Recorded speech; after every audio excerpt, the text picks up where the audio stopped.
আসসালামু আলাইকুম ওরহমতুল্লাহি ওবরকাতু। প্রিয় বন্ধুরা, দৈনন্দিন জীবনে আমাদের বেশ কয়েকটি দোয়া পড়া একান্তভাবেই জরুরি।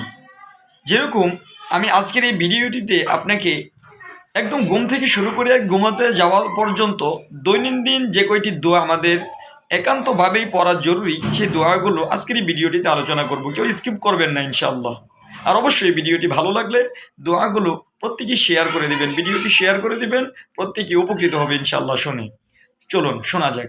আমি এক নাম্বার আপনাদেরকে বলতে চাই, প্রিয় বন্ধুরা, আমরা যখন ঘুমোতে যাই, আমরা যখন নিদ্রায় যাই, তখন অবশ্যই আমরা একটি দোয়া পড়ব, যেটা রাসূলুল্লাহ সাল্লাল্লাহু আলাইহি সাল্লাম আমাদেরকে শিখিয়ে দিয়ে গিয়েছেন। দোয়াটি হচ্ছে এই ছোট একটি দোয়া, আল্লাহুম্মা বিসমিকা আমুতু ওয়া আহইয়া। প্রিয় বন্ধুরা, ঘুমোতে যাওয়ার সময় আরও অনেক দোয়া রয়েছে। আয়াতুল কুরসি পড়তে পারেন, 4 কুল পড়তে পারেন, এবং আপনি সবচেয়ে বৃহৎ যেটা কাজ করতে পারেন সেটা হচ্ছে আপনি সূরা মুলক পড়ে তারপরে ঘুমাতে পারেন।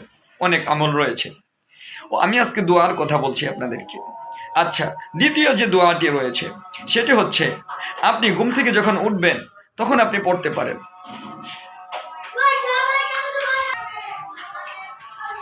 আলহামদুলিল্লাহিল্লাযী আহইয়ানা বা'দামা আমাতানা ওয়া ইলাইহিন নুশুর। এই দোয়াটি আপনি ঘুম থেকে ওঠার সময় পড়বেন। দেখবেন সারাটা দিন আল্লাহ রাব্বুল আলামিনের দয়ায় ও মেহেরবানিতে আপনার ভালো যাবে ইনশাআল্লাহ, এবং শয়তানের ওয়াসওয়াসা মুক্ত থাকবেন আপনি। প্রিয় বন্ধুরা, 2 নম্বরে আমি এই দোয়াটি আপনাদেরকে বললাম। 3 নম্বরে যে দোয়াটি আপনাদেরকে বলতে চাবো সেটি হচ্ছে, ওয়াশরুমে আমরা প্রতিনিয়ত আমাদেরকে যেতে হয়। ওয়াশরুমে বা বাথরুমে বা টয়লেটে আপনি যখন প্রবেশ করবেন এই দোয়াটি পড়বেন, কারণ আমরা জানি ওয়াশরুম সবসময় অপবিত্র থাকে এবং সেখানে খারাপ জিনিসের বসবাসও থাকে।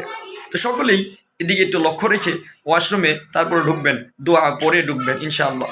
আমরা ওয়াশরুমে ঢোকার সময় এই দোয়াটি পড়ব,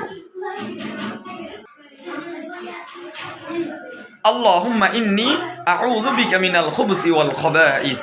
যত প্রকার খারাপ জিন ও জন্তু রয়েছে সেগুলো থেকে আল্লাহ রাব্বুল আলামিন আপনাকে হেফাজতে রাখবে ইনশাআল্লাহ। প্রিয় বন্ধুরা, অনুরূপভাবে আপনার কাজ শেষ হয়ে গেলে ওয়াশরুম থেকে বা বাথরুম থেকে যখন বের হবেন তখনও একটি দোয়া পড়বেন। দোয়াটি হচ্ছে এটি, গুফরানাকাল হামদুলিল্লাহিল্লাযী আযহাবা আন্নিল আযা ওয়া আফানি। প্রিয় বন্ধুরা, এই দোয়াগুলো পড়লে আপনি খারাপ জিন থেকে এবং খারাপ জিনের ওয়াসওয়াসা থেকে, খারাপ শয়তানের ওয়াসওয়াসা থেকে সবসময় বিরত থাকবেন ইনশাআল্লাহ। প্রিয় বন্ধুরা, 5 নম্বরে যে বিষয়টি আমি আপনাদেরকে বলবো, আমাদেরকে মসজিদে যেতে হয়। মসজিদে আমরা সালাত আদায় করতে যাই, তখনও আপনি একটি দোয়া পড়তে পারেন। মসজিদে ঢোকার সময় একটি দোয়া রয়েছে, পবিত্র স্থান।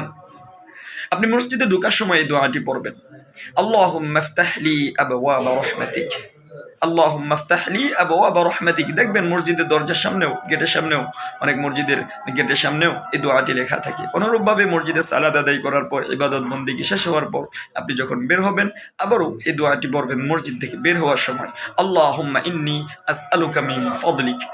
প্রিয় বন্ধুরা, যে কয়টি দোয়া আপনাদেরকে এখানে আমি আজকে বললাম ছোট এই ভিডিওটির মাধ্যমে, এবার তার মাধ্যমে ইনশাআল্লাহ প্রত্যেকেই এই দোয়াগুলো আমল করার চেষ্টা রাখবেন এবং অবশ্যই ভিডিওটি শেয়ার করে দিবেন। আসসালামু আলাইকুম ওয়া রাহমাতুল্লাহি ওয়া বারাকাতুহু।